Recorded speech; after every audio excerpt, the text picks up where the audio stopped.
सभी लोगों को नमस्कार, जय हिंद दोस्तों। स्वागत है आप सभी का एग्री कोचिंग बाय विकास सर। अगर आप लोग टीजीटी पीजीटी की तैयारी कर रहे हैं तो इस वीडियो को जरूर देखिए। आज जो हम कराने जा रहे हैं प्रैक्टिस संख्या 5 है, ठीक है। इसमें जो भी क्वेश्चन है काफ़ी इम्पोर्टेंट और काफ़ी अच्छे हैं। अगर आप लोग हमारे चैनल पर नए आए हैं तो हमारे चैनल को लाइक करिए, शेयर करिए, सब्सक्राइब करिए। चलिए शुरू करते हैं। आज का जो प्रैक्टिस सेट नंबर 5 है इसमें 125 क्वेश्चनों को सम्मिलित किया गया है, जो कि काफ़ी मोस्ट और इम्पोर्टेंट हैं, जो कि टीजीटी और पीजीटी में काफ़ी ज़्यादा आने की संभावना है। चलिए शुरू करते हैं अपने फर्स्ट क्वेश्चन से।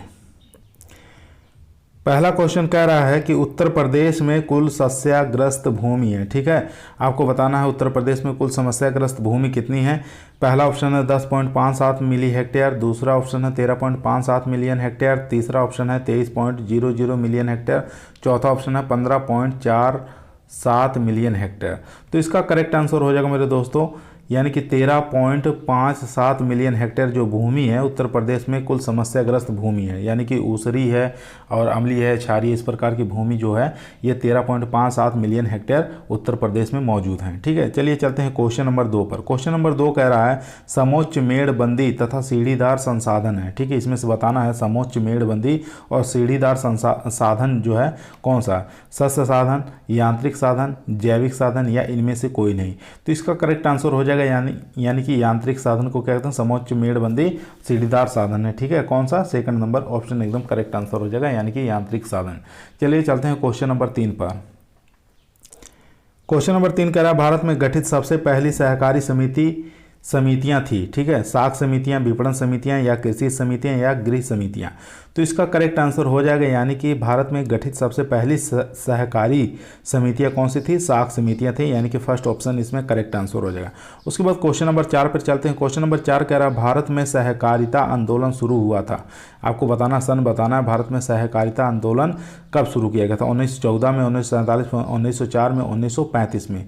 तो इसका करेक्ट आंसर हो जाएगा, यानी कि 1904 में।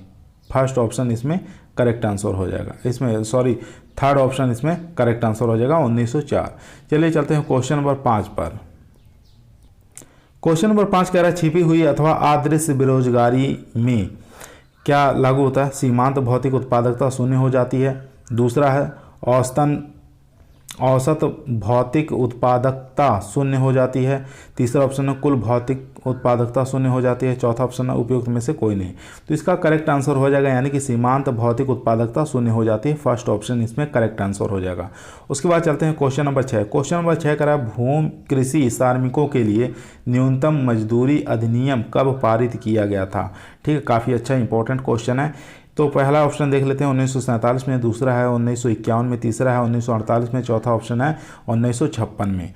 तो इसका करेक्ट आंसर हो जाएगा मेरे दोस्तों 1948 में कृषि श्रमिकों के लिए न्यूनतम मजदूरी अधिनियम को पारित किया गया था, यानी कि थर्ड ऑप्शन इसमें करेक्ट आंसर हो जाएगा। चलिए चलते हैं क्वेश्चन नंबर 7 पर।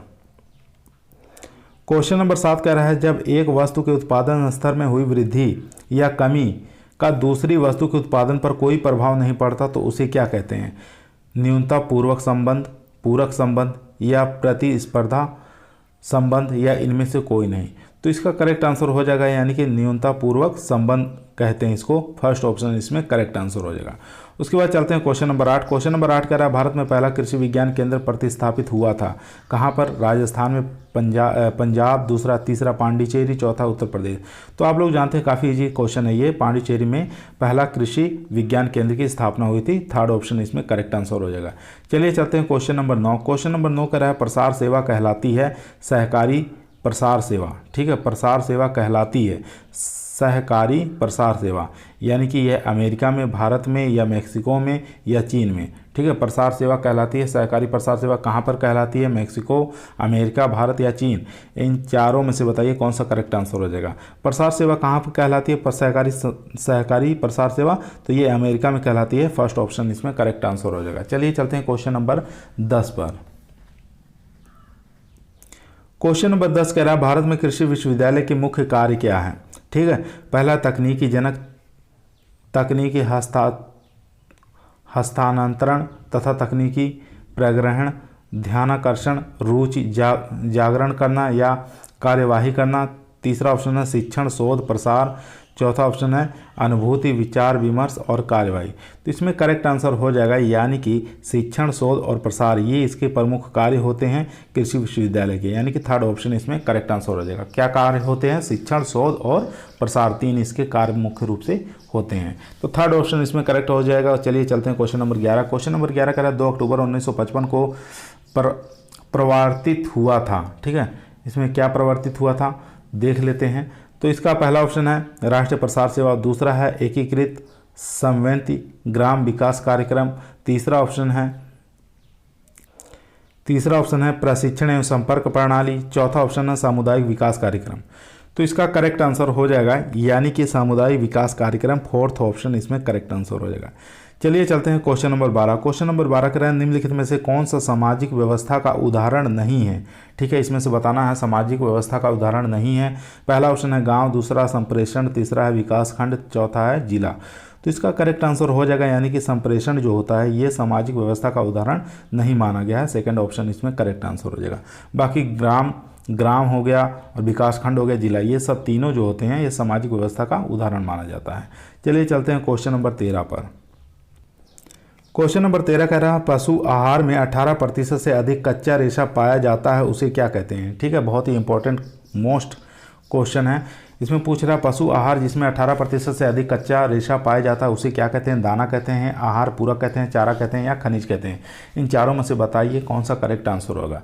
तो इसका करेक्ट आंसर हो जाएगा मेरे दोस्तों यानी कि उसे क्या कहते हैं, चारा कहते हैं। ठीक है, जिसके अंदर 18% से अधिक कच्चा रेशा पाया जाता है उसे चारा कहते हैं। थर्ड ऑप्शन इसमें करेक्ट आंसर हो जाएगा। चलिए चलते हैं क्वेश्चन नंबर 14। क्वेश्चन नंबर 14 कह रहे हैं निम्नलिखित में से कौन सा खाद्य मानक संपूर्ण पाचक तत्व और पाचक, क्रूड प्रोटीन, पाच्य ऊर्जा और कैल्शियम, फास्फोरस और कैरोटीन पर आधारित होता है। ठीक है, मॉरिसन का मानक, कुहन का मानक या अमरसबाई का मानक या थियर्स का मानक।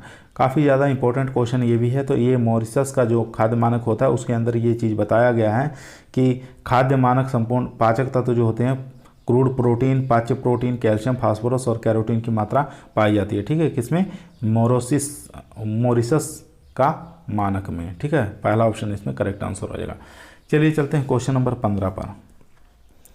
क्वेश्चन नंबर 15 कह रहा है दूध में स्ट्रेप्टोकोकस थर्मोफिलस द्वारा कितनी लैक्टिक अम्ल पैदा किया जा सकता है। 0.6%, 1%, 1.5% या 2%। तो इसका करेक्ट आंसर हो जाएगा यानी कि 1.5% इसमें स्ट्रेप्टोकोकस थर्मोफिलस जो बैक्टीरिया है लैक्टिक अम्ल पैदा कर सकते हैं। ठीक है, थर्ड ऑप्शन इसमें करेक्ट आंसर हो जाएगा। उसके बाद क्वेश्चन नंबर चलते हैं 16 नंबर क्वेश्चन कह रहा है निम्नलिखित में से कौन सा दुग्ध क्रय करने का ढंग सबसे अच्छा होता है। ठीक है, आयतन का अनुसार, भार का अनुसार, दुग्ध की वसा तथा मात्रा के अनुसार, दुग्ध की वसा तथा वसा रहित ठोस पदार्थ की मात्रा के अनुसार। तो इन चारों में से बताइए कौन सा करेक्ट आंसर हो जाएगा। तो इसका करेक्ट आंसर हो जाएगा मेरे दोस्तों दूध की वसा तथा वसा रहित ठोस पदार्थ की मात्रा के अनुसार, यानी कि फोर्थ ऑप्शन इसमें करेक्ट आंसर हो जाएगा। चलिए चलते हैं क्वेश्चन नंबर 17 पर। चलिए क्वेश्चन नंबर 17 कह रहा है एक होल्स्टीन फ्रीजियन संकर नस्ल की गाय प्रतिदिन 15 लीटर दूध दे रही है। तो 15% DCP वाले उत्पादन आहार की उसे कितनी आवश्यकता होगी। 3 किलोग्राम, 5 किलोग्राम, 6 किलोग्राम, 7 किलोग्राम। तो इसका करेक्ट आंसर हो जाएगा यानी कि 5 किलोग्राम इसमें आवश्यकता होगी। ठीक है, ये आप याद रखेंगे। उसके बाद क्वेश्चन नंबर 18 कह रहा है गाय में गर्भाशय ग्रीवा की लंबाई होती है 4 सेंटीमीटर, 6 सेंटीमीटर, 10 सेंटीमीटर, 15 सेंटीमीटर। तो इसका करेक्ट आंसर हो जाएगा यानी कि गाय में गर्भाशय ग्रीवा की जो लंबाई होती है 10 सेंटीमीटर होती है, ये आप याद रखेंगे। चलिए चलते हैं क्वेश्चन नंबर 19 पर। क्वेश्चन नंबर 19 कह रहा है विश्व में महीन ऊन उत्पादन के लिए प्रसिद्ध भेड़ की नस्ल कौन सी है। रेम्बुलेट है, साउथ डाइन है, लिंकन है या मेरिनो है। तो काफ़ी ज़्यादा फेमस ये किस्म है। ठीक है, तो इसकी नस्ल का नाम बताना है जो विश्व में सबसे अच्छा महीन ऊन उत्पादन करती है। तो मेरिनो जो होता है ये जो नस्ल है भेड़ की, तो इसका ऊन जो है सबसे अच्छा माना जाता है और महीन होता है, सबसे पूरे विश्व में प्रसिद्ध है। ठीक है, तो इसमें फोर्थ ऑप्शन इसमें करेक्ट आंसर हो जाएगा। उसके बाद चलते हैं क्वेश्चन नंबर 20। क्वेश्चन नंबर 20 कह रहा है भैंस की किस नस्ल में हाशिया के आकार के और चपटे सींग पाए जाते हैं। मुर्रा, सूरती, जाफराबादी या नीली। इसमें करेक्ट आंसर हो जाएगा यानी कि सुरती में देखते हैं, सुरती जो नस्ल भैंस की होती है उसके सींग जो होते हैं हाशिया के आकार के होते हैं, ठीक है, दराती के आकार के होते हैं। सेकंड ऑप्शन इसमें करेक्ट आंसर हो जाएगा। चलिए चलते हैं क्वेश्चन नंबर 21 पर। अगर आप लोग हमारे चैनल पर नए आए हैं तो हमारे चैनल को लाइक करिए, शेयर करिए, अधिक से अधिक सब्सक्राइब करिए। हमारे चैनल का नाम है एग्री कोचिंग बाय विकास सर। चलिए चलते हैं क्वेश्चन नंबर 21 पर। क्वेश्चन नंबर 21 काफ़ी इंपॉर्टेंट क्वेश्चन है। सांड के बीरे का पीएच मान होता है 5, 6.5 या 7.5 या 8, ठीक है। तो इसका करेक्ट आंसर हो जाएगा यानी कि सांड के बीरे का पीएच मान कितना होता है, 6.5 पीएच होता है, ठीक है। ये आप याद रखें कि सेकंड ऑप्शन इसमें करेक्ट आंसर हो जाएगा। चलिए क्वेश्चन नंबर 22। क्वेश्चन नंबर 22 कह रहा है वातावरण का स्तर जिसका तापमान एक समान रहता है क्या कहते हैं, ठीक है। वातावरण का स्तर जिसका तापक्रम क्या होता है, एक समान होता है, उसे क्या कहते हैं, स्ट्रेटोस्फीयर कहते हैं, एक्सोस्फीयर कहते हैं, थर्मोस्फीयर कहते हैं या ट्रोपोस्फीयर कहते हैं। तो इसका करेक्ट आंसर हो जाएगा यानी कि उसको कहते हैं स्ट्रेटोस्फीयर। फर्स्ट ऑप्शन इसमें करेक्ट आंसर हो जाएगा। उसके बाद काफ़ी इंपॉर्टेंट क्वेश्चन है, हर बार एग्जाम में पूछा जाता है कि दूध का पीएच मान बताइए, ठीक है। तो दूध का पीएच मान 5.5 पीएच, 6.5 पीएच या 7 पीएच या 7.3 पीएच। तो जाहिर सी बात है दूध का पीएच मान जो होता है ये 6.6 होता है, ठीक है। सेकंड ऑप्शन इसमें करेक्ट आंसर हो जाएगा। चलिए चलते हैं क्वेश्चन नंबर 24 पर। क्वेश्चन नंबर 24 कह रहा है ओजोन परत का प्रभाव डालते हैं, ठीक है। ओजोन परत पर प्रभाव डालते हैं कहाँ पर, जेट वायुयान पर, सुपरसोनिक वायुयान पर या मिग वायुयान पर या इनमें से कोई नहीं। तो इसका करेक्ट आंसर हो जाएगा यानी कि इनमें से कोई नहीं, किसी पर भी अपना प्रभाव नहीं डालते ओजोन परत जो लेयर होती है, ठीक है। तो फोर्थ ऑप्शन इसमें करेक्ट आंसर हो जाएगा। उसके बाद क्वेश्चन नंबर 25। क्वेश्चन नंबर 25 कह रहा है अंबेडकर फाउंडेशन ने कौन सी योजना शुरू की थी। अंबेडकर सार्वजनिक पुस्तकालय, अंबेडकर राष्ट्रीय अवार्ड, विश्वविद्यालय में अंबेडकर चेयर्स या ये सभी।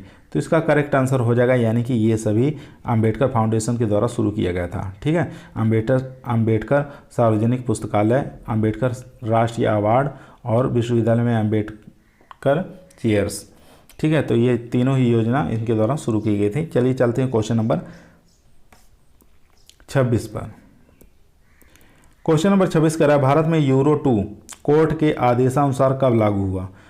अप्रैल 2000 में, अप्रैल 2001 में, अप्रैल 2002 में, अप्रैल 2003 में। तो इसका करेक्ट आंसर हो जाएगा यानी कि फोर्थ ऑप्शन अप्रैल 2003 में, ठीक है। फोर्थ ऑप्शन इसमें करेक्ट आंसर हो जाएगा। उसके बाद क्वेश्चन नंबर 27। क्वेश्चन नंबर 27 कह रहा है सागौन पाया जाता है, ठीक है, भूमध्य वनों में, मानसूनी वनों में, ज्वारीय वनों में या शुष्क वनों में। तो इसका करेक्ट आंसर हो जाएगा यानी कि मानसूनी वनों में सागौन के पेड़ पाए जाते हैं, ठीक है। ये आप याद रखेंगे मानसूनी वनों में। सेकंड ऑप्शन इसमें करेक्ट आंसर हो जाएगा। उसके बाद क्वेश्चन नंबर 28। क्वेश्चन नंबर 28 कह रहा है वनों के प्रबंधन और रख रखाव का विज्ञान क्या कहलाता है, ठीक है। पीसी कल्चर कहलाता है, सिल्वी कल्चर कहलाता है, सेरीकल्चर या एपी कल्चर। तो काफ़ी इजी क्वेश्चन है, ठीक है। उसको कहते हैं सिल्वी कल्चर कहा जाता है। सेकंड ऑप्शन इसमें करेक्ट आंसर हो जाएगा, ठीक है। वनों के प्रबंध और रख रखाव को किस विज्ञान के अंतर्गत रखा जाता है, सिल्वी कल्चर के अंतर्गत रखा जाता है। सेकंड ऑप्शन इसमें करेक्ट आंसर हो जाएगा। चलिए चलते हैं क्वेश्चन नंबर 29 पर। क्वेश्चन नंबर 29 कह रहा है चिपको आंदोलन संबंधित है, ठीक है, जल की रक्षा से, वृक्षों की रक्षा से, प्राचीन स्मारकों की रक्षा से या वन्य जीव की रक्षा से। तो चिपको आंदोलन जो चलाया गया था वो किसके लिए, वृक्षों की रक्षा के लिए चलाया गया था, यानी कि सेकंड ऑप्शन इसमें करेक्ट आंसर हो जाएगा।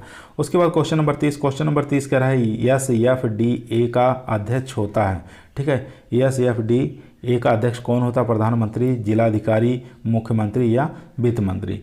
तो इसका अध्यक्ष होता है जिला अधिकारी, ठीक है। सेकंड ऑप्शन इसमें करेक्ट आंसर हो जाएगा। चलिए चलते हैं क्वेश्चन नंबर 31 पर। क्वेश्चन नंबर 31 कह रहा है भारतीय पशु चिकित्सा अनुसंधान संस्थान कहाँ पर स्थित है, बरेली में, मद्रास में, लखनऊ में, कानपुर में।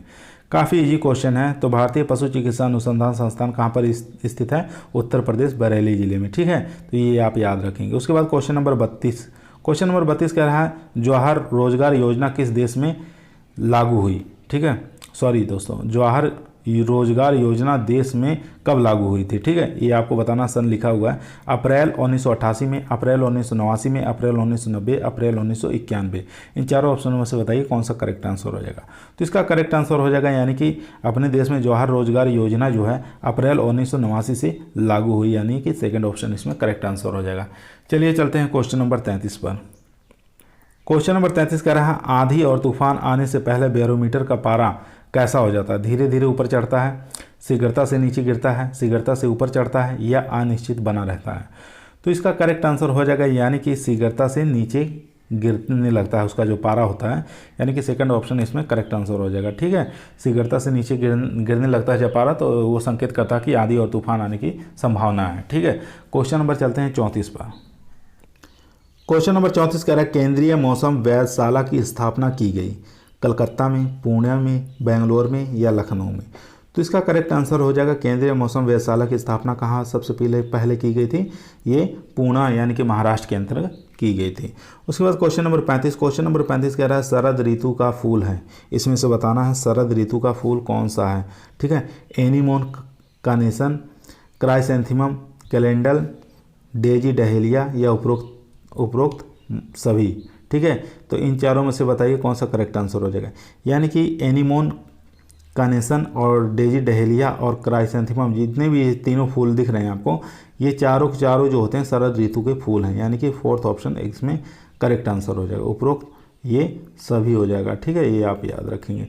उसके बाद क्वेश्चन नंबर 36। क्वेश्चन नंबर 36 कह रहा है क्षारीय मृदा में सोडियम क्लोराइड की मात्रा कैसी होती है, बहुत अधिक होती है, बहुत कम होती है, होती ही नहीं है या पर्वतीय क्षेत्र में होती है। तो इन चारों में से बताइए कौन सा करेक्ट आंसर हो जाएगा। क्षारीय मृदा में सोडियम क्लोराइड की मात्रा क्या होती है, बहुत कम होती है, यानी कि सेकंड ऑप्शन इसमें करेक्ट आंसर हो जाएगा। ठीक है, सेकंड ऑप्शन इसमें करेक्ट हो जाएगा। उसके बाद चलते हैं क्वेश्चन नंबर 37 पर। क्वेश्चन नंबर 37 कह रहा है नींबू का जन्म स्थान कहाँ पर है, पाकिस्तान, दक्षिण एशिया, चीन या भारत। ठीक है, आपको बताना है नींबू का उत्पत्ति स्थान। तो इसका करेक्ट आंसर हो जाएगा दक्षिणी एशिया जो होता है, ये नींबू का उत्पत्ति स्थान माना गया है। ठीक है, सेकंड ऑप्शन इसमें करेक्ट आंसर हो जाएगा। क्वेश्चन नंबर 38 कह रहा है शुद्ध घी में वेजिटेबल ऑयल की मिलावट का पता किससे लगाया जाता है। ठीक है, वेजिटेबल ऑयल अगर मिला रहे हैं शुद्ध घी में तो किसके माध्यम से हम पता लगा सकते हैं, वेलेंटा परीक्षण से, हाफेन परीक्षण से या आम्ल परीक्षण से या निकिल परीक्षण से। तो इसका करेक्ट आंसर हो जाएगा, यानी कि हाफेन परीक्षण के द्वारा हम शुद्ध घी में वेजिटेबल ऑयल का पता लगा सकते हैं, उसमें अगर मिलावट हुआ होगा तो, यानी कि सेकंड ऑप्शन इसमें करेक्ट आंसर हो जाएगा।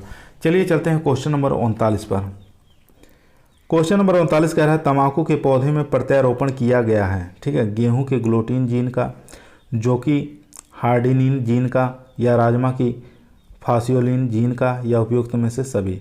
तो इसका करेक्ट आंसर हो जाएगा, यानी कि उपयुक्त सभी का। ठीक है, फोर्थ ऑप्शन एकदम करेक्ट आंसर हो जाएगा। काफ़ी इंपॉर्टेंट क्वेश्चन है, इस प्रकार के क्वेश्चन आने की संभावना रहती है टीजीटी और पीजीटी के दोनों के एग्जामों में। ठीक है, तो चलिए क्वेश्चन नंबर 40 देख लेते हैं। क्वेश्चन नंबर 40 कह रहा है बाजरा फसल है। ठीक है, आपको बताना है बाजरा जो फसल है ये किस प्रकार की है, सेल्फ पॉलिनेटेड है, क्रॉस पॉलिनेटेड है या ऑफ्टन क्रॉस पॉलिनेटेड है या उपयुक्त में से कोई नहीं। तो 40 का करेक्ट आंसर हो जाएगा, यानी कि बाजरा एक प्रकार के क्रॉस पॉलिनेटेड क्रॉप्स है। ठीक है, सेकंड ऑप्शन इसमें करेक्ट आंसर हो जाएगा। उसके बाद चलते हैं क्वेश्चन नंबर 41 पर। क्वेश्चन नंबर 41 कह रहा है बैक्टीरियल लीफ ब्लाइट किस फसल की बीमारी है। ठीक है, मक्का का, कपास का, धान का या आलू का। तो बैक्टीरियल लीफ ब्लाइट जो है ये एक प्रकार की धान की बीमारी है। ठीक है, तो इसमें थर्ड ऑप्शन इसमें करेक्ट आंसर हो जाएगा।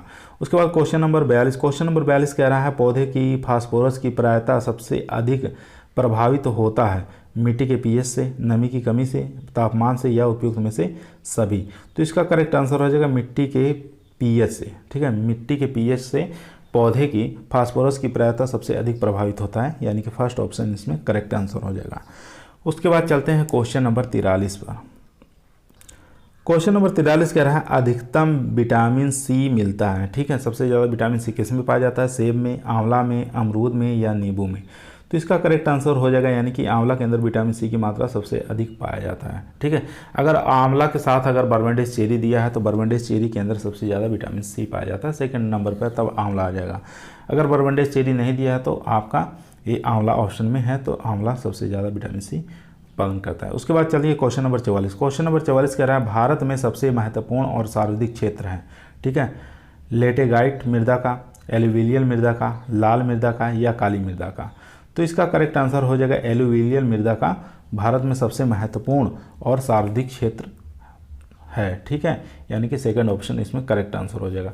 उसके बाद चलते हैं क्वेश्चन नंबर 45। क्वेश्चन नंबर 45 कह रहा है मृदा नमी की इकाई है। ठीक है, आपको बताना है मृदा नमी की इकाई इसमें से कौन सी है, पीएच, पीएफ या क्यूसेक या ईसीसी।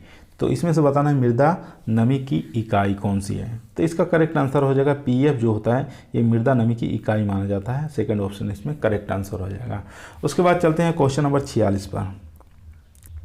क्वेश्चन नंबर 46 कह रहा है फूल गोभी का वीपटेल रोग निम्नलिखित में से किसकी कमी के कारण होता है? लोहा, क्लोरीन, सोडियम या मोलिब्डेनम। तो फूल गोभी में जो वीपटेल रोग लगता है वो मोलिब्डेनम की कमी के कारण लगता है। फोर्थ ऑप्शन इसमें करेक्ट आंसर हो जाएगा। ठीक है, चलिए चलते हैं क्वेश्चन नंबर 47 पर। क्वेश्चन नंबर 47 कह रहा है निम्नलिखित में से कौन सा सही सुमेलित नहीं है? अरहर की जागृति किस्म है, उर्द की पंत, उर्द 35 है, मूंग की राधे, मटर की रचना। इसमें से सुमेलित नहीं पूछा है। ठीक है, यानी कि 3 सही होंगे, एक इसमें से गलत आंसर होगा। तो इसका करेक्ट आंसर हो जाएगा यानी कि मूंग की राधे किस्म नहीं है। ठीक है, बाकी अरहर की जागृति किस्म है, उर्द की पंत, उर्द 35 भी पाई जाती, मटर की रचना किस्म है। ठीक है, बाकी मूंग की राधे की कोई किस्म नहीं है। ये इसमें थर्ड ऑप्शन इसमें करेक्ट आंसर हो जाएगा। Question number 48। क्वेश्चन नंबर 48 कह रहा है कृष्णा एक प्रजाति है। ठीक है, आपको बताना कृष्णा एक प्रजाति किसकी है?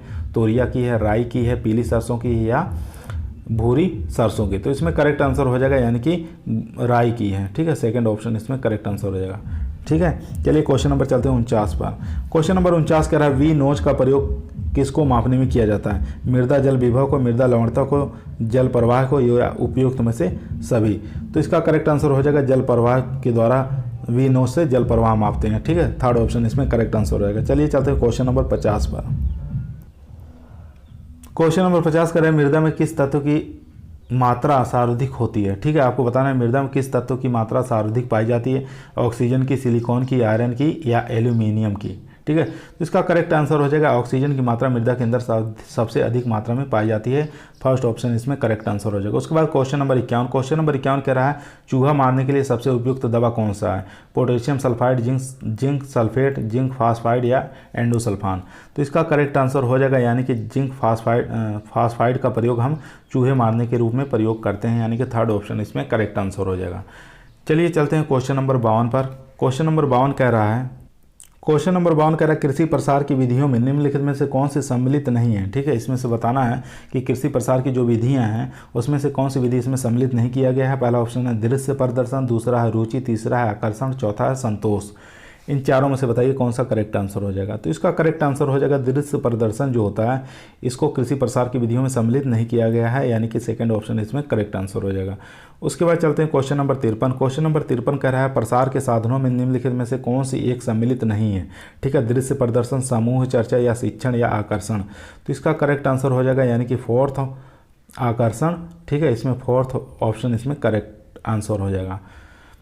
इसको सम्मिलित नहीं किया जाता है, बाकी दृश्य प्रदर्शन, शिक्षण और समूह चर्चा है ये प्रसार साधनों को में सम्मिलित किया जाता है। ठीक है, चलिए चलते हैं क्वेश्चन नंबर 54 पर। क्वेश्चन नंबर 54 कह रहा है प्रधानमंत्री ग्रामोदय योजना सम्मिलित नहीं है। ठीक है, इसमें से बताना है किससे सम्मिलित नहीं किया जाता है उसको। बेसिक शिक्षा से, पोषाहार, पेयजल और स्वास्थ्य से, ग्रामीण सड़कें और आवास पर, लघु उद्योग से। काफ़ी इंपॉर्टेंट क्वेश्चन है, यानी कि अगर 3 आपको याद है तो मतलब आप आसानी से इस क्वेश्चन को आसानी से कर सकते हैं। ठीक है, लघु उद्योग को जो है प्रधानमंत्री ग्रामोदय योजना में सम्मिलित नहीं किया जाता है, इसमें फोर्थ ऑप्शन एकदम करेक्ट आंसर हो जाएगा। बाकी बेसिक शिक्षा हो गया, पोषाहार हो गया, पेयजल हो गया, स्वास्थ्य हो गया, ग्रामीण सड़कें और आवास हो गया, ये सब प्रधानमंत्री ग्रामोदय योजना में सम्मिलित किया जाता है। ठीक है, उसके बाद क्वेश्चन नंबर 55। क्वेश्चन नंबर 55 कह रहा है व्यापक फसल बीमा योजना के स्थान पर राष्ट्रीय कृषि बीमा योजना लागू की गई थी 1997 में, 1998 में, 1999 में, 2000 में। तो इसका करेक्ट आंसर हो जाएगा यानी कि 1999 में। थर्ड ऑप्शन इसमें करेक्ट आंसर हो जाएगा। उसके बाद चलते हैं क्वेश्चन नंबर 56 पर। क्वेश्चन नंबर 56 कह रहा है राष्ट्रीय कृषि अनुसंधान परियोजना की स्थापना कब की गई थी? 2001 में, 1999, 1995, 1988 में। तो इसका करेक्ट आंसर हो जाएगा 1988 में राष्ट्रीय कृषि अनुसंधान परियोजना की स्थापना की गई थी। फोर्थ ऑप्शन इसमें करेक्ट आंसर हो जाएगा। उसके बाद चलते हैं क्वेश्चन नंबर 57। क्वेश्चन नंबर 57 कह रहा है केंद्रीय समुद्री मत्स्य अनुसंधान संस्थान कहाँ पर स्थित है? ठीक है, कोच्चि में, करनाल में, मुंबई में या त्रिवेंद्रम में। तो इसका करेक्ट आंसर हो जाएगा मेरे दोस्त यानी कि कोच्चि के अंदर केंद्रीय समुद्र मत्स्य अनुसंधान संस्थान स्थित है, यानी कि फर्स्ट ऑप्शन इसमें करेक्ट आंसर हो जाएगा। उसके बाद चलते हैं क्वेश्चन नंबर 58। क्वेश्चन नंबर 58 कह रहा है केंद्रीय भेड़ एवं ऊन अनुसंधान संस्थान कहाँ पर स्थित है? बीकानेर में, जसोल में, अंबिकानगर, जैसलमेर में। तो काफ़ी इजी क्वेश्चन है ये। अंबिकानगर में केंद्रीय भेड़ और ऊन अनुसंधान संस्थान स्थित है, यानी कि ये राजस्थान में स्थित है। ठीक है, थर्ड ऑप्शन इसमें करेक्ट आंसर हो जाएगा। चलिए चलते हैं क्वेश्चन नंबर 59 पर। क्वेश्चन नंबर 59 कह रहा है परिणाम प्रदर्शन प्रसार शिक्षा के किस सिद्धांत पर आधारित है। पहला ऑप्शन है देखो और विश्वास करो, दूसरा ऑप्शन है करके सीखो, तीसरा है आत्मनिर्भर बनो, चौथा ऑप्शन है स्वयं की मदद करो। ठीक है, तो इसका करेक्ट आंसर हो जाएगा करके सीखो। यही क्या है, प्रसार शिक्षा का मूल सिद्धांत है। सेकंड ऑप्शन इसमें करेक्ट आंसर हो जाएगा। ठीक है, चलिए चलते हैं क्वेश्चन नंबर 60 पर। क्वेश्चन नंबर 60 कह रहा है समूह बनता है। ठीक है, समूह किससे बनता है, दो या दो से अधिक लोगों से, एक व्यक्ति से, सैकड़ों व्यक्ति से या हजारों व्यक्ति से। काफ़ी इंपॉर्टेंट क्वेश्चन है ये, काफ़ी ज़्यादा संभावना है इस क्वेश्चन को आने की टीजीटी और पीजीटी में। तो समूह देखिए यहाँ बनता है दो या दो से अधिक लोगों को मिलाकर क्या बनता है, एक समूह का निर्माण होता है, यानी कि इसमें फर्स्ट ऑप्शन इसमें करेक्ट आंसर हो जाएगा। उसके बाद क्वेश्चन नंबर 61 कह रहा है परिवार है। ठीक है, आपको बताना है परिवार क्या है। विशिष्ट परियोजना के अंतर्गत बना समूह, प्राथमिक समूह, द्वितीयक समूह या औपचारिक समूह। इन चारों में से बताइए कौन सा करेक्ट आंसर हो जाएगा जिसको परिवार के अंतर्गत आता है। ठीक है, तो इसका करेक्ट आंसर हो जाएगा विशिष्ट परियोजनागत बना समूह। ठीक है, ये फर्स्ट ऑप्शन इसमें करेक्ट आंसर हो जाएगा। उसके बाद चलते हैं क्वेश्चन नंबर 62 पर। क्वेश्चन नंबर 62 कह रहा है वायु का वेग मापने हेतु किस उपकरण का उपयोग किया जाता है, थर्मामीटर का, बैरोमीटर का, एनीमोमीटर का या थर्मोग्राफ का। तो इसका करेक्ट आंसर हो जाएगा यानी कि एनीमोमीटर का प्रयोग हम क्या करते हैं, वायु का वेग मापने में किया जाता है। ठीक है, तो थर्ड ऑप्शन इसमें करेक्ट आंसर हो जाएगा। उसके बाद चलते हैं क्वेश्चन नंबर 63। क्वेश्चन नंबर 63 कह रहा है अंतर्राष्ट्रीय बीज परीक्षण संस्थान की स्थापना हुई थी 1920 में, 1924 में, 1932 में, 1905 में। ठीक है, अंतर्राष्ट्रीय बीज परीक्षण संस्थान की स्थापना कब हुई थी, 1920, 1924, 1932, 1905 में। तो इसका करेक्ट आंसर हो जाएगा यानी कि 1924 में इसकी स्थापना की गई थी। सेकंड ऑप्शन इसमें करेक्ट आंसर हो जाएगा। चलिए चलते हैं क्वेश्चन नंबर 64 पर। क्वेश्चन नंबर 64 कह रहा है इनमें से कौन सा फार्मर सीड है। ठीक है, आपको बताना इसमें कौन सा फार्मर सीड का प्रयोग किया जाता है, नाभिकीय बीज है, प्रजनक बीज है, आधारीय बीज है या प्रमाणित बीज है। तो फार्मर सीड इसमें से कौन सा हो जाएगा, तो इसका करेक्ट आंसर हो जाएगा यानी कि प्रमाणित बीज को फार्मर सीड कहा जाता है। फोर्थ ऑप्शन इसमें करेक्ट आंसर हो जाएगा। ठीक है, उसके बाद चलते हैं क्वेश्चन नंबर 65 पर। क्वेश्चन नंबर 65 कह रहा है लाल मृदा बनती है। ठीक है, ग्रेनाइट से, सिल्ट से, निज से या इनमें से सभी से। तो लाल मृदा का निर्माण ग्रेनाइट से होता है यानी कि फर्स्ट ऑप्शन इसमें करेक्ट आंसर हो जाएगा। उसके बाद चलते हैं क्वेश्चन नंबर 66। क्वेश्चन नंबर 66 कह रहा है मृदा परीक्षण के जनक कौन है। ठीक है, आपको बताना मृदा परीक्षण के जनक किसे को माना जाता है, एल ट्रोक को, एल जैक्सन को, लॉरेंसन को या इनमें से कोई नहीं। तो इसका करेक्ट आंसर हो जाएगा यानी कि इनमें से कोई नहीं। ठीक है, फोर्थ ऑप्शन इसमें करेक्ट आंसर हो जाएगा। चलिए चलते हैं क्वेश्चन नंबर 67 पर। क्वेश्चन नंबर 67 कह रहा है कि पौधों में नाइट्रोजन को किस रूप में लेते हैं। ठीक है, जो पौधे होते हैं नाइट्रोजन को किस रूप में लेते हैं, नाइट्रेट के रूप में, नाइट्राइट के रूप में, सल्फेट के या क्लोराइड के रूप में। ठीक है, काफ़ी इजी सिंपल सा क्वेश्चन है। तो इसका करेक्ट आंसर हो जाएगा यानी कि पौधे जो होते हैं नाइट्रोजन को नाइट्रेट के रूप में लेते हैं। फर्स्ट ऑप्शन इसमें करेक्ट आंसर हो जाएगा। उसके बाद क्वेश्चन नंबर 68। क्वेश्चन नंबर 68 कह रहा है धान में खैरा रोग किसकी कमी के द्वारा होता है। ठीक है, मैग्नीज के कारण, जिंक की कमी के कारण, कॉपर की कमी के कारण या नाइट्रोजन की कमी के कारण। तो इसका करेक्ट आंसर हो जाएगा यानी कि खैरा रोग जो लगता है वो Zn की कमी के कारण लगता है। सेकंड ऑप्शन इसमें करेक्ट आंसर हो जाएगा। उसके बाद चलते हैं क्वेश्चन नंबर 69। क्वेश्चन नंबर 69 कह रहा है CEC सबसे अधिक होती है। ठीक है, क्लोराइट में, वर्मिकुलाइट में या केओलिनाइट में या मोंटमोरोलिनाइट में। तो इसका करेक्ट आंसर हो जाएगा यानी कि वर्मिकुलाइट में CEC सबसे अधिक होती है। ठीक है, इसमें सेकंड ऑप्शन इसमें करेक्ट आंसर हो जाएगा। उसके बाद चलते हैं क्वेश्चन नंबर 70 पर। क्वेश्चन नंबर 70 कह रहा है रीपर का प्रयोग किसके लिए किया जाता है। ठीक है, फसल कटाई के रूप में, फसल कटाई और गहाई के रूप में, बुआई के रूप में या उपयोग सभी। इसका करेक्ट आंसर हो जाएगा यानी फसल की कटाई और गहाई के रूप में किसका प्रयोग करते हैं, रीपर का प्रयोग किया जाता है। सेकंड ऑप्शन इसमें करेक्ट आंसर हो जाएगा। उसके बाद चलते हैं क्वेश्चन नंबर 71। क्वेश्चन नंबर 71 कह रहा है डिस्क हैरो के भेदन गहराई किसके द्वारा बढ़ाई जा सकती है, घुमाव कोण के द्वारा, डिस्क कोण के द्वारा, गैंग कोण के द्वारा या इनमें से सभी। तो इसका करेक्ट आंसर हो जाएगा डिस्क कोण के द्वारा क्या करते हैं, हैरो डिस्क के भेदन गहराई को हम बढ़ा सकते हैं, यानी कि सेकंड ऑप्शन इसमें करेक्ट आंसर हो जाएगा। चलिए चलते हैं क्वेश्चन नंबर 72 पर। क्वेश्चन नंबर 72 कह रहा है भारत का सबसे अधिक सिंचित प्रदेश का कौन सा है। ठीक है, आपको बताना भारत का सबसे अधिक सिंचित प्रदेश कौन सा है, उत्तर प्रदेश है, बिहार है, महाराष्ट्र या पंजाब। तो इसका करेक्ट आंसर हो जाएगा पंजाब जो है भारत का सबसे अधिक सिंचित प्रदेश माना गया है, यानी कि फोर्थ ऑप्शन इसमें करेक्ट आंसर हो जाएगा। ठीक है, चलिए चलते हैं क्वेश्चन नंबर 73 पर। क्वेश्चन नंबर 73 कह रहा है भूमि शक्ति का निर्धारण किस यंत्र के द्वारा किया जाता है? पेनेट्रोमीटर, माइक्रोमीटर, हाइड्रोमीटर या डायनोमोमीटर। तो भूमि शक्ति का निर्धारण किस यंत्र द्वारा करते हैं? तो इसका करेक्ट आंसर हो जाएगा पेनेट्रोमीटर द्वारा। फर्स्ट ऑप्शन इसमें करेक्ट आंसर हो जाएगा। उसके बाद चलते हैं क्वेश्चन नंबर 74 पर। क्वेश्चन नंबर 74 कह रहा है ड्रिप सिंचाई अवधारणा किस वैज्ञानिक ने प्रस्तुत की थी? अल्बर्ट मेयर, सिमचा ब्लॉस, राजा राम या फ्लास्क। ठीक है, तो इसका करेक्ट आंसर हो जाएगा यानी कि सिमचा ब्लॉस के द्वारा ड्रिप सिंचाई की अवधारणा प्रस्तुत की गई थी। सेकंड ऑप्शन इसमें करेक्ट आंसर हो जाएगा। उसके बाद चलते हैं क्वेश्चन नंबर 75। क्वेश्चन नंबर 75 कह रहा है अच्छी साइलेज में नमी की प्रतिशत कितनी होनी चाहिए? 30 से 40%, 40 से 50, 50 से 60 या 60 से 70। तो ये सब जितने भी क्वेश्चन हम करवा रहे हैं ये काफ़ी इंपॉर्टेंट क्वेश्चन है, टीजीटी पीजीटी में आने की काफ़ी ज़्यादा संभावना है। इसके अलावा आप जो भी वनडे एग्जाम दे रहे हैं एग्रीकल्चर से संबंधित, सब में इस प्रकार के क्वेश्चन बहुत ज़्यादा आने की चांस रहते हैं। ठीक है, तो इस क्वेश्चनों को आप सॉल्व करके जाइए एक बार, किसी भी एग्जाम में बैठने से पहले इन जितनी भी प्रैक्टिस सेट हम करवाएं सबको एक बार सॉल्व करके जरूर जाइए।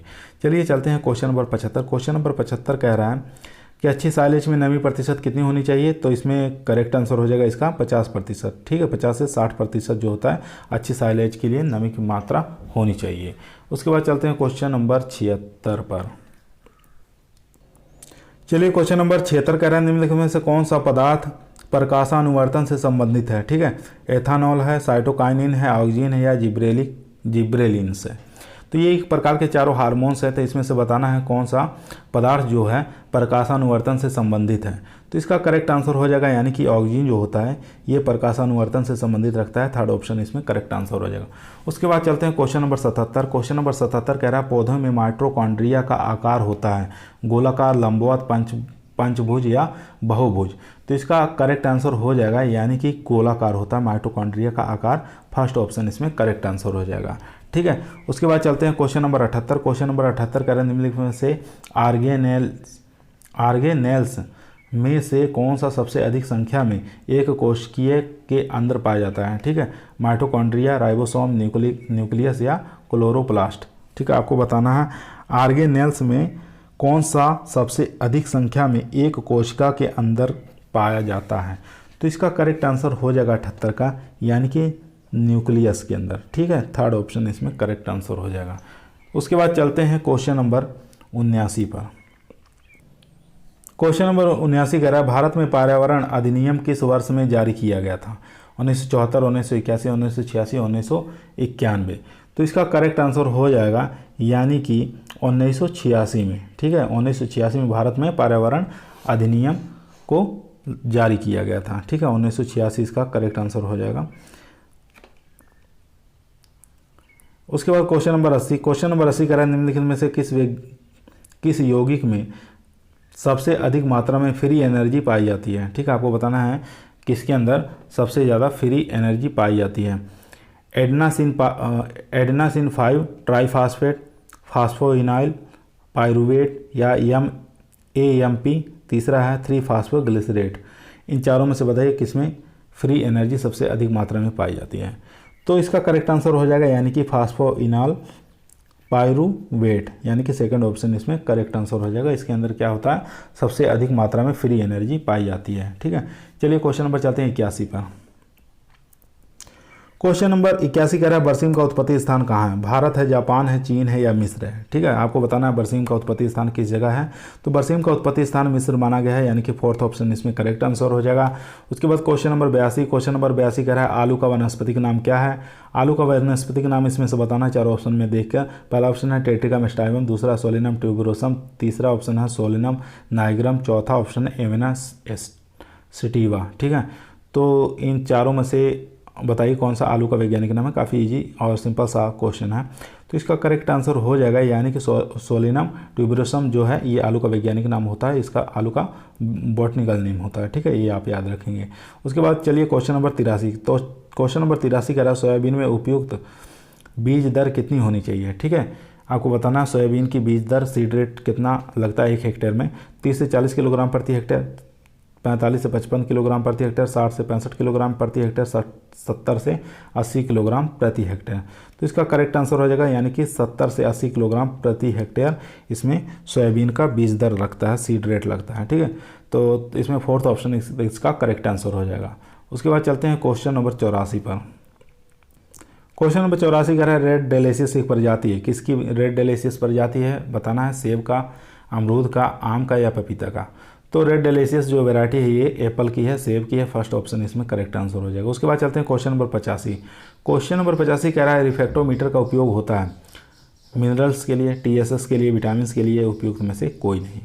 तो टीएसएस का प्रयोग किया जाता है टीएसएस के लिए यानी कि टोटल सोल्यूबल सॉलिड मापने के लिए। ठीक है, सेकंड ऑप्शन इसमें करेक्ट आंसर हो जाएगा। उसके बाद चलते हैं क्वेश्चन नंबर 86 पर।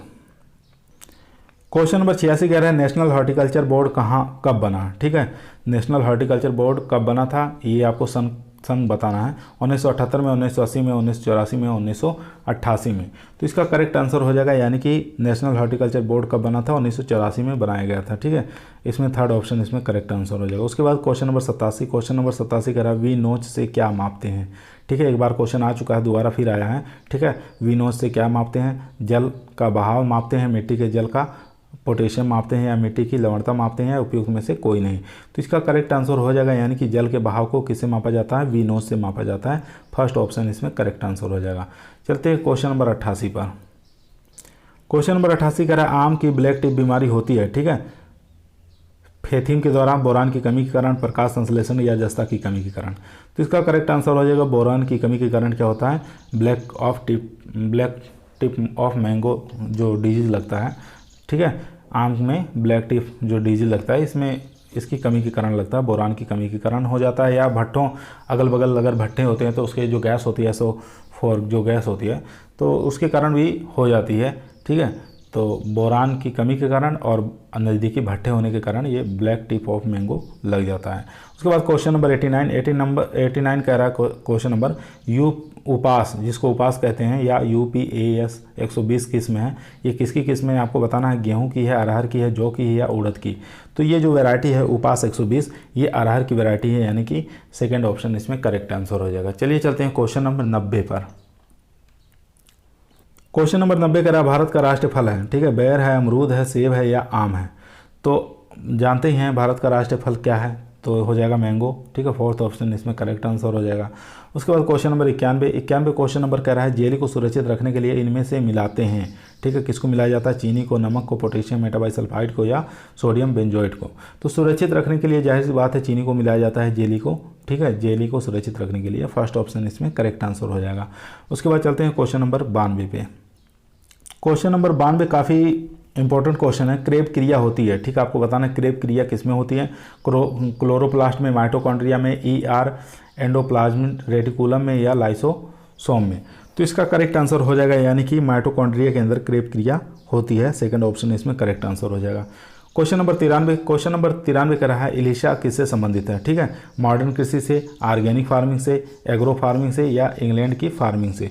तो इलिशा जो है ये किससे संबंधित है, एग्रो फार्मिंग से संबंधित है, थर्ड ऑप्शन इसमें करेक्ट आंसर हो जाएगा। चलिए चलते हैं क्वेश्चन नंबर 94 पे।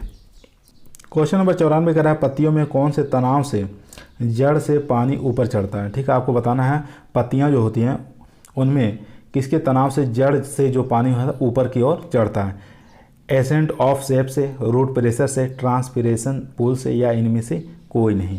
तो इसका करेक्ट आंसर हो जाएगा यानी कि ट्रांसपिरेशन पुल से, थर्ड ऑप्शन इसमें करेक्ट आंसर हो जाएगा। चलिए चलते हैं क्वेश्चन नंबर 95 पे। क्वेश्चन नंबर 95 कह रहा है कृषि में कौन सा नाइट्रोजन का सबसे अधिक उपयोग होने वाला स्रोत है। ठीक है, FYM, DAP, urea, calcium, ammonium nitrate. तो इसका करेक्ट आंसर हो जाएगा यानी कि यूरिया। ठीक है, थर्ड ऑप्शन इसमें करेक्ट आंसर हो जाएगा। चलिए चलते हैं क्वेश्चन नंबर 96 पे। क्वेश्चन नंबर 96 कह रहा है भारत का प्रथम कृषि विश्वविद्यालय कहाँ पर स्थित है, नई दिल्ली में, हैदराबाद में, लुधियाना या पंतनगर में।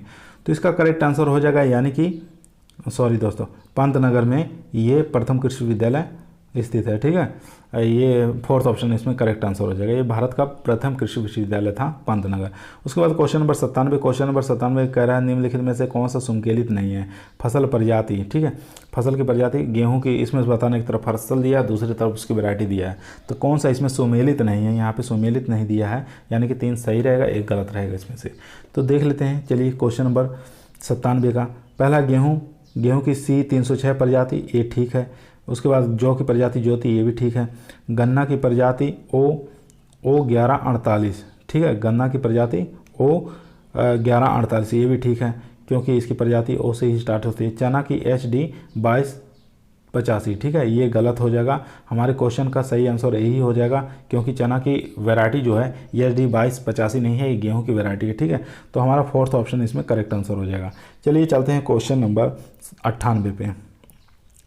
क्वेश्चन नंबर 98 के निम्नलिखित में कौन सी किसान खाद है? Ammonium sulphate, urea, calcium ammonium nitrate, उपयुक्त में से कोई नहीं। तो इसका करेक्ट आंसर हो जाएगा, यानी कि कैल्शियम अमोनियम नाइट्रेट को क्या कहते हैं? किसान खाद के नाम से जाना जाता है। थर्ड ऑप्शन इसमें करेक्ट आंसर हो जाएगा। उसके बाद क्वेश्चन नंबर 99। क्वेश्चन नंबर 99 कह रहा है इनमें से कौन सी फसल बीटी जीन प्रथम बार प्रवेश कराया गया था? गेहूं है, गन्ना है, कपास है या मक्का है? तो इसका करेक्ट आंसर हो जाएगा, यानी कि कपास के अंदर सबसे पहले बीटी जीन को इसमें प्रवेश कराया गया था। ठीक है, थर्ड ऑप्शन इसमें करेक्ट आंसर हो जाएगा। चलिए चलते हैं क्वेश्चन नंबर 100 पर। क्वेश्चन नंबर 100 कह रहा है बहुभ्रूणता किस फसल में पाई जाती है? ठीक है, बहुभ्रूणता यानी कि एक सीड से कई पौधे निर्माण हो जाते हैं, एक बीज से कई पौधे का विकास होना क्या कहलाता है? बहुभ्रूणता कहलाता है। ठीक है, तो पहला ऑप्शन है अमरूद, दूसरा सिट्रस, तीसरा अंजीर, चौथा ऑप्शन है अनार। तो आप लोग जानते ही हैं सिट्रस के अंदर ये होता है, बहुभ्रूणता पाई जाती है। ठीक है, सिट्रस हो गया, मैंगो हो गया। ठीक है, मैंगो की जो साउथ इंडियन वैरायटी होती हैं, कोलंबन वगैरह, ठीक है, इसके अंदर बहुभ्रूणता पाई जाती है। और इसके जामुन के अंदर बहुभ्रूणता पाई जाती है। तीनों ऑप्शन में से अगर कोई जामुन मिले, मैंगो मिले और सिट्रस मिले, तीनों के अंदर क्या है? बहुभ्रूणता पाई जाती है। उसके बाद चलते हैं क्वेश्चन नंबर 101। क्वेश्चन नंबर 101 कह रहा है बीज का छिलका छीलने में कौन उपयुक्त है? ठीक है, बीज का छिलका छीलने में कौन उपयुक्त है? गर्म पानी, अम्ल या गर्म तापमान या इनमें से सभी? तो आप लोग जानते हैं कि गर्म पानी से भी हम छिलका छील सकते हैं, अम्ल के द्वारा भी छिलका उतार सकते हैं, गर्म टेम्परेचर के द्वारा भी हम उतार सकते हैं। तो उपयुक्त में से सभी, इसका फोर्थ ऑप्शन इसमें करेक्ट आंसर हो जाएगा। चलिए चलते हैं क्वेश्चन नंबर 102। 102 नंबर क्वेश्चन कर रहा है जल प्रयोग क्षमता सर्वाधिक होती है। ठीक है, जल प्रयोग क्षमता सर्वाधिक किसमें होती है? बाढ़ सिंचाई में, छिड़काव सिंचाई में, बॉर्डर सिंचाई में या बूंद बूंद सिंचाई में? तो इसका करेक्ट आंसर हो जाएगा, यानी कि बूंद बूंद सिंचाई के अंदर क्या है? जल प्रयोग क्षमता सर्वाधिक होती है। ठीक है, बूंद बूंद सिंचाई जिसको ड्रिप इरिगेशन के नाम से जाना जाता है, इसके अंदर क्या होता है? जल उपयोग क्षमता सर्वाधिक पाई जाती है। फोर्थ ऑप्शन इसमें करेक्ट आंसर हो जाएगा। चलिए चलते हैं क्वेश्चन नंबर 103 पर। क्वेश्चन नंबर 103 कह रहा है किस अमीनो एसिड में सल्फर पाया जाता है? ठीक है, आपको बताना है कौन से अमीनो अम्ल में सल्फर पाया जाता है। सिस्टीन है, वेलिन है या आइसोलूसीन है या इनमें से कोई नहीं? तो सल्फर की मात्रा किसमें पाई जाती है? तो इसका करेक्ट आंसर हो जाएगा फर्स्ट वाला, सिस्टीन के अंदर सल्फर की मात्रा पाई जाती है। उसके बाद क्वेश्चन नंबर 104 नंबर क्वेश्चन कह रहा है फलों के पेड़ को कोहरे से बचाने के लिए क्या करते हैं? मल्चिंग करते हैं, इंटरक्रॉपिंग करते हैं, पानी लगाना कहते हैं या कोज प्लास्टिंग करते हैं? तो इसका करेक्ट आंसर हो जाएगा पानी के द्वारा हम कोहरे से बचाया जा सकता है। अगर सिंचाई कर देंगे तो हम कोहरे का प्रभाव फसलों पर कम पड़ेगा। ठीक है, फल वाले जो पेड़ होते हैं। तो थर्ड ऑप्शन इसमें करेक्ट आंसर हो जाएगा। क्वेश्चन नंबर 105 निम्नलिखित में से कौन सा समीकरण ठीक है? तो समीकरण ठीक इसमें से कौन सी है वही आपको बताना है। तो पहली समीकरण इसमें सबसे अच्छी मानी जाती है, यानी कि करेक्ट आंसर यही हो जाएगा DPD बराबर OP माइनस TP। ठीक है, तो फर्स्ट ऑप्शन इसमें करेक्ट आंसर हो जाएगा। चलिए चलते हैं क्वेश्चन नंबर 106 पर। क्वेश्चन नंबर 106 कह रहा है पूसा जय किसान काय के क्लोन है। ठीक है, आपको बताना है पूसा जय किसान जो है काय के क्लोन किसका है? बासमती धान का है, भारतीय सरसों का है, साइट्रोनेला जावा का है या खेसारी का है? तो इसका करेक्ट आंसर हो जाएगा, यानी कि भारतीय सरसों का पूसा जय किसान जो सरसों है इसका क्लोन पाया जाता है। ठीक है, तो सेकंड ऑप्शन इसमें करेक्ट आंसर हो जाएगा। उसके बाद क्वेश्चन नंबर 107। क्वेश्चन नंबर 107 कह रहा है विनिमय किस अवस्था में होता है? ठीक है, लेप्टोटीन, जाइगोटीन, पेचिटीन या डिप्लोटीन? तो इसका करेक्ट आंसर हो जाएगा, यानी कि पेचिटीन के अंदर विनिमय अवस्था पाई जाती है। थर्ड ऑप्शन इसमें करेक्ट आंसर हो जाएगा। उसके बाद क्वेश्चन नंबर 108। क्वेश्चन नंबर 108 कह रहा है अगुणित किस प्रकार के युग्मक पैदा करते हैं? ठीक है, N+1, N-1A, N या N+1 -1? तो इसका करेक्ट आंसर हो जाएगा 108 का, यानी कि थर्ड वाला खाली N, ओनली N। ठीक है, तो थर्ड ऑप्शन इसमें करेक्ट आंसर हो जाएगा। चलिए चलते हैं क्वेश्चन नंबर 109 पर। काफ़ी इंपॉर्टेंट क्वेश्चन है। क्वेश्चन नंबर कह रहा है कौन से पोषक तत्वों का ग्रुप N2 स्थिरीकरण में भाग लेता है। ठीक है, phosphorus, sulphur, molybdenum, phosphorus, sulphur, cobalt, phosphorus, molybdenum, copper, इनमें से सभी। तो इसका करेक्ट आंसर हो जाएगा यानी कि सभी। फोर्थ ऑप्शन इसमें करेक्ट आंसर हो जाएगा। इसमें फास्फोरस भी भाग लेता है, सल्फर और मोलिब्डेनम, कोबाल्ट और ये सब जितने भी होते हैं ये सब किसमें NO2 स्थिरीकरण में भाग लेते हैं। तो फोर्थ ऑप्शन इसका करेक्ट आंसर हो जाएगा। उसके बाद क्वेश्चन नंबर 110 नंबर क्वेश्चन कह रहा है नीचे दिए गए पोषक तत्वों में प्राथमिक पोषक तत्व नहीं है। ठीक है, इसमें नहीं पूछ रहा है प्राथमिक पोषक। जानते हैं नाइट्रोजन भी है, फास्फोरस भी होता है और सल्फर भी होता है, ये प्राथमिक पोषक तत्व होते हैं। ठीक है, तो इसका करेक्ट आंसर हो जाएगा NPK, N और P और K, ये प्राथमिक पोषक तत्व हो गए। सल्फर जो होता है ये द्वितीयक पोषक तत्व होता है। ठीक है, कैल्शियम, मैग्नीशियम और सल्फर ये सेकेंडरी पोषक तत्व होते हैं। ठीक है, उसके बाद चलते हैं क्वेश्चन नंबर 111 पर। क्वेश्चन नंबर 111 कह रहा है गाय के दुग्ध ज्वर रोग किसकी कमी के कारण होता है। नाइट्रोजन कमी, कैल्शियम की कमी, फास्फोरस कमी, सोडियम की कमी। काफ़ी इजी क्वेश्चन है ये।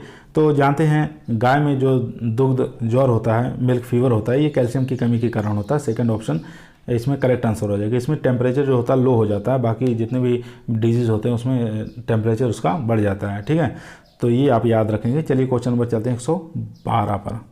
क्वेश्चन नंबर 112 कह रहा है दुग्धशाला में दुग्ध उत्पादन का लेख प्रमाण मुख्यतः किसके लिए किया जाता है। पहला ऑप्शन है दूध की शीघ्र बिक्री के लिए, दूसरा है दुग्ध उत्पादन बढ़ाने के लिए, तीसरा है अच्छे उत्पादन के चयन के लिए, चौथा ऑप्शन है दुग्ध गुणवत्ता को सुनिश्चित करने के लिए। तो इसका करेक्ट आंसर हो जाएगा 112 के, यानी कि अच्छे उत्पादक के चयन के लिए हम क्या करते हैं, दुग्धशाला में दुग्ध उत्पादन का लेख प्रमाण तैयार करते हैं। ठीक है, तो थर्ड ऑप्शन इसमें करेक्ट आंसर हो जाएगा।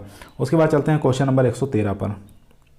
क्वेश्चन नंबर 113 कह रहा है एक ही जाति के दो भिन्न नस्लों वाले पशुओं के मिलन से उत्पन्न प्रजाति जानी जाती है। क्रॉस ब्रीडिंग के रूप में, मिक्स्ड ब्रीड के रूप में, या एक्सोटिक ब्रीड के रूप में, या प्योर ब्रीड के रूप में। तो इन चारों में से बताइए कौन सा करेक्ट आंसर हो जाएगा। तो इसका करेक्ट आंसर हो जाएगा यानी कि एक ही जाति के दो भिन्न नस्ल के पशुओं को अगर हम क्रॉस करवाते हैं तो वो क्रॉस ब्रीडिंग के रूप में जानी जाती है। पहला ऑप्शन इसमें करेक्ट आंसर हो जाएगा। उसके बाद चलते हैं क्वेश्चन नंबर 114 नंबर क्वेश्चन कर रहा है निम्नलिखित में से कौन सा पौधा एनाकार्डियेसी परिवार का है। ठीक है, संतरा है, पपीता है, काजू है, या इनमें से कोई नहीं। तो आप लोग जानते हैं दो पौधे ऐसे होते हैं जो एनाकार्डियेसी के अंतर्गत आते हैं, एक हो गया मैंगो, दूसरा हो गया काजू। ठीक है, थर्ड ऑप्शन इसमें करेक्ट आंसर हो जाएगा। ये काजू इसके एनाकार्डियेसी फैमिली में आता है। चलिए क्वेश्चन नंबर चलते हैं 115 पर। क्वेश्चन नंबर 115 का रेड डेलिशियस एक प्रजाति है, अभी पीछे बता चुके हैं। रेड डेलिशियस किसकी प्रजाति है, सेब, अमरूद, आम और पपीता। तो ये जानते हैं सेब की प्रजाति है रेड डेलिशियस। उसके बाद क्वेश्चन नंबर 116 नंबर क्वेश्चन कह रहा है किसान मित्र एक कर्मचारी होते हैं, किसके होते हैं, केंद्र सरकार के, निगम के, राज्य सरकार के, या इनमें से कोई नहीं। तो किसान मित्र जो होते हैं ये कर्मचारी किसके होते हैं, राज्य सरकार के होते हैं, यानी कि थर्ड ऑप्शन इसमें करेक्ट आंसर हो जाएगा। उसके बाद चलते हैं क्वेश्चन नंबर 117 नंबर क्वेश्चन कह रहा है अंधी गुड़ाई संतृप्ति की जाती है गेहूं के लिए, मक्का के लिए, मूंगफली के लिए, गन्ने के लिए। तो आप लोग जानते हैं अंधी गुड़ाई किसके लिए करते हैं, गन्ने के खेत में की जाती है। ठीक है, 117 नंबर का फोर्थ ऑप्शन एकदम करेक्ट आंसर हो जाएगा। चलिए चलते हैं क्वेश्चन नंबर 118 पर। क्वेश्चन नंबर 118 काफ़ी इंपॉर्टेंट क्वेश्चन है। मक्के के पौधे में पहले टेसल निकलते हैं, पहले सिल्क निकलते हैं, या इनमें से दोनों एक साथ निकलते हैं, या इनमें से कोई नहीं। तो इसका करेक्ट आंसर हो जाएगा यानी कि पहले क्या निकलते हैं, टेसल निकलते हैं, जिसको टेसे कहते हैं। ये पहले निकलता है मक्के के पौधे में। ठीक है, उसके बाद में सिल्क निकलते हैं। तो पहला ऑप्शन इसमें करेक्ट आंसर हो जाएगा। उसके बाद क्वेश्चन नंबर 119 नंबर क्वेश्चन कह रहा है बीज शोधन के लिए, ठीक है, बीमारी के नियंत्रण के लिए किया जाता है। ठीक है, आपको बताना है बीज शोधन किसके बीमारी के नियंत्रण के लिए किया जाता है, मृदा जनित के लिए, वायु जनित के लिए, बीज जनित के लिए, या इनमें से कोई नहीं। तो इसका करेक्ट आंसर हो जाएगा बीज जनित के लिए बीज शोधन का प्रयोग किया जाता है। थर्ड ऑप्शन इसमें करेक्ट आंसर हो जाएगा। ठीक है, यहाँ पे क्या आ जाएगा, बीज जनित आ जाएगा। ठीक है, ये आप याद रखेंगे। उसके बाद चलते हैं क्वेश्चन नंबर 120 पर। क्वेश्चन नंबर 120, ठीक है, देख लेते हैं क्या है 120 नंबर क्वेश्चन। क्षार रोधी फसल, ठीक है, आपको बताना क्षार रोधी फसल कौन सी है, लोबिया, मटर, लहसुन या ककड़ी। ठीक है, क्षार रोधी फसल आपको बताना है। तो इसका करेक्ट आंसर हो जाएगा यानी कि क्षार रोधी जो फसल है यहाँ पे लोबिया, इसका करेक्ट आंसर हो जाएगा। उसके बाद क्वेश्चन नंबर 121 नंबर क्वेश्चन कर रहा है गाय और भैंस किस परिवार से संबंधित है। ठीक है, गाय और भैंस किस फैमिली से संबंधित है, बोएडी है, सुएडी है, या इक्विडी है, या कैमेलिडी है। तो इसका करेक्ट आंसर हो जाएगा यानी कि 121 का फर्स्ट वाला, ठीक है। बोएडी जो फैमिली है, गाय और भैंस दोनों की फैमिली मानी जाती है, ठीक है, बोएडी। सुएडी में सुअर फैमिली आती है। उसके बाद क्वेश्चन नंबर 122 नंबर क्वेश्चन कह रहा है प्रकाश संश्लेषण सर्वाधिक होता है, ठीक है, किस कलर में सबसे ज़्यादा होता है, ये आप याद रखेंगे। चलिए देख लेते हैं ऑप्शन कौन कौन से। प्रकाश संश्लेषण सर्वाधिक किस में होता है, नीले प्रकाश में, लाल प्रकाश में, या बैगनी प्रकाश में, या हरे प्रकाश में। तो इसका करेक्ट आंसर हो जाएगा यानी कि नीले प्रकाश में प्रकाश संश्लेषण सबसे अधिक होता है। फर्स्ट ऑप्शन इसमें करेक्ट आंसर हो जाएगा, ठीक है। चलिए क्वेश्चन नंबर चलते हैं 123 पर। अगर आप लोग हमारे चैनल पर नए आए हैं तो हमारे चैनल को लाइक करिए, शेयर करिए, अधिक से अधिक सब्सक्राइब करिए। हमारे चैनल का नाम है एग्री कोचिंग बाय विकास सर। हम जो क्लास चला रहे हैं एग्रीकल्चर टीजीटी और पीजीटी के अलावा जितने भी एग्रीकल्चर वनडे एग्जाम होते हैं, ये सब क्वेश्चन घुमा फिरा के यही सब आते हैं, ठीक है। इसलिए काफ़ी इंपॉर्टेंट एक क्वेश्चन हो जाते हैं। आप इस जितने भी हम प्रैक्टिस सेट करवाए हैं सभी प्रैक्टिस सेट को हल करिए। अगर आप एग्रीकल्चर से बीएससी करें, एमएससी करें, तो इन प्रैक्टिस सेटों को ज़रूर से ज़रूर आप लगाएं, ठीक है। चलिए चलते हैं क्वेश्चन नंबर 123 पर। क्वेश्चन नंबर 123 कह रहा है फार्म योजना में, ठीक है, फार्म बजटिंग आता है, क्रॉपिंग पैटर्न आता है, टाइप्स ऑफ इंटरप्राइजेज होता है, या उपयुक्त में से कोई नहीं आता। तो फार्म योजना के अंदर फार्म बजटिंग आता है। फर्स्ट ऑप्शन इसमें करेक्ट आंसर हो जाएगा, ठीक है। काफ़ी इंपॉर्टेंट क्वेश्चन है ये, ठीक है, ये आप ध्यान देंगे। चलिए चलते हैं क्वेश्चन नंबर 124 पर। क्वेश्चन नंबर 124 कह रहा है C3 पौधे में प्रकाश संश्लेषण का प्रथम उत्पाद क्या है। पायरुविक एसिड है, फास्फोग्लिसरिक एसिड है, ऑक्जेलो एस्टिक एसिड है, या सक्सनिक एसिड है। तो इन चारों में से बताइए कौन सा करेक्ट आंसर हो जाएगा। काफ़ी इंपॉर्टेंट क्वेश्चन ये भी है, हर एग्जामों में पूछा जाता है, ठीक है। तो इसका करेक्ट आंसर हो जाएगा यानी कि फास्फोग्लिसरिक एसिड, सेकंड ऑप्शन इसमें करेक्ट आंसर हो जाएगा।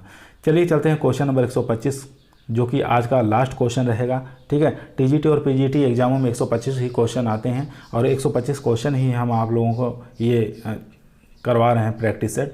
इसमें आप ध्यान देंगे, काफ़ी इंपॉर्टेंट है सब सीरीज जो हम लेके आए हैं। चलिए चलते हैं आज का लास्ट क्वेश्चन देखते हैं क्या है। ये काफ़ी इंपॉर्टेंट क्वेश्चन है। 125 नंबर क्वेश्चन जो है प्रकाश की तरफ पौधों का झुकाव कहलाता है, ठीक है। ये नेट के एग्जामों में भी इस तरह के क्वेश्चन पूछ लेता है, ठीक है, जनरल एग्रीकल्चर से। तो प्रकाश की तरफ पौधों का झुकाव क्या कहलाता है। फोटोट्रॉपिज्म कहलाता है, या वर्नालाइजेशन कहलाता है, या फोटे रेस्पिरेशन कहलाता है, या उपयुक्त में से कोई नहीं कहलाता। तो इसका करेक्ट आंसर हो जाएगा यानी कि फोटोट्रॉपिज्म कहलाता है। फर्स्ट ऑप्शन इसमें करेक्ट आंसर हो जाएगा। आज की जो टीजीटी पीजीटी की प्रैक्टिस सेट नंबर 5 था, ये काफ़ी इंपॉर्टेंट और महत्वपूर्ण टॉपिक से लिया गया था, क्वेश्चनों को छांटा गया था, ठीक है। और ये जो क्वेश्चन थे सब सिलेबस के अकॉर्डिंग ही थे और इसमें किसी भी प्रकार की अगर त्रुटि होगी तो आप कमेंट बॉक्स में हमें मैसेज कर सकते हैं, ठीक है। तो उसका आंसर हम देखकर दोबारा आपको बता देंगे। तो आज की क्लास हमारी यहीं समाप्त होती है। अगर आप लोग हमारे चैनल पर नए आए हैं तो हमारे चैनल को सब्सक्राइब जरूर करिए ताकि कोई भी नई वीडियो हम अगर बना रहे हैं तो उसकी नोटिफिकेशन आपके मोबाइल पर मिल जाए, ठीक है। सभी लोगों को धन्यवाद।